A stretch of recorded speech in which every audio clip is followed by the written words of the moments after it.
Recovery and Relapse Part 2 Kindle reading. We have seen addicts come to our fellowship, try our program, and stay clean for a period of time. Over time, some addicts lost contact with other recovering addicts and eventually returned to active addiction. They forgot that it is really the first drug that starts the deadly cycle all over again. They tried to control it, to use in moderation, or to just use certain drugs. None of these control methods work for addicts. Relapse is a reality. It can and does happen. Experience shows that those who do not work our program of recovery on a daily basis may relapse. We see them come back, seeking recovery. Maybe they were clean for years before their relapse. If they are lucky enough to make it back, they are shaken badly. They tell us that the relapse was more horrible than earlier use. We have never seen a person who lives the Narcotics Anonymous program relapse. Relapses are often fatal. We have attended funerals of loved ones who died from a relapse. They died in various ways. Often we see relapsers lost for years living in misery. Those who make it to jail or institutions may survive and perhaps have a reintroduction to NA. In our daily lives, we are subject to emotional and spiritual lapses, causing us to become defenseless against physical relapse of drug use. Because addiction is an incurable disease, addicts are subject to relapse. We are never forced into relapse. We are given a choice. Relapse is never an accident. Relapse is a sign that we have a reservation in our program. We begin to slight our program and leave loopholes in our daily lives. Unaware of the pitfalls ahead, we stumble blindly in the belief that we can make it on our own. Sooner or later, we fall into the illusion that drugs make life easier. We believe that drugs can change us, and we forget that these changes are lethal. When we believe that drugs will solve our problems and forget what they can do to us, we are in real trouble.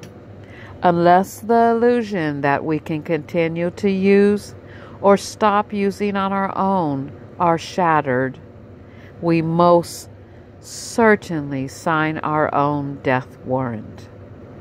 For some reason, not taking care of personal affairs lowers our self-esteem and establishes a pattern that repeats itself in all areas of our lives. If we begin to avoid our new responsibilities by missing meetings, neglecting 12-step work, or not getting involved, our program stops. These are the kind of things that lead to relapse. We may sense a change coming over us. Our ability to remain open-minded disappears. We may become angry and resentful toward anyone or anything. We may begin to reject those who were close to us. We isolate ourselves and become sick of ourselves in a short time. We revert back to our sickest behavior patterns without even having to use drugs. When a resentment or any other emotional upheaval occurs, failure to practice the steps can result in a relapse. Obsessive behavior is a common denominator for addictive people. We have times when we will try to fill ourselves up until we are satisfied, only to discover that there is no way to satisfy us. Part of our addictive pattern is that we can never get enough. Sometimes we forget and we think that if we can just get enough food or enough sex or enough money, we'll be satisfied and everything will be all right. Self-will still leads us to make decisions based on manipulation, ego, lust, or false pride. We don't like to be wrong. Our egos tell us that we can do it on our own, but loneliness and paranoia quickly return. We find that we cannot really do it alone when we try. Things get worse.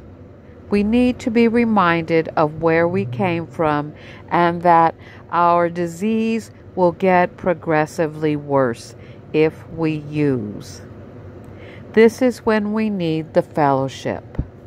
We don't recover overnight.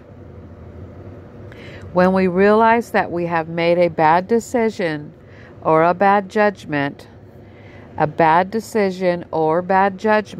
inclination is to rationalize it. We often become extreme in our self-obsessive attempt to cover our tracks. We forget that we have a choice. Today, we get sicker. There is something in our self-destructive personalities that cries for failure.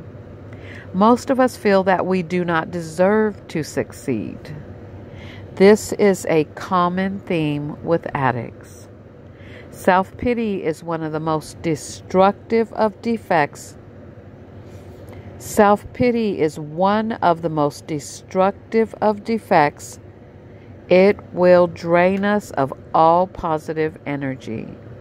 We focus on anything that isn't going our way and ignore all the beauty in our lives.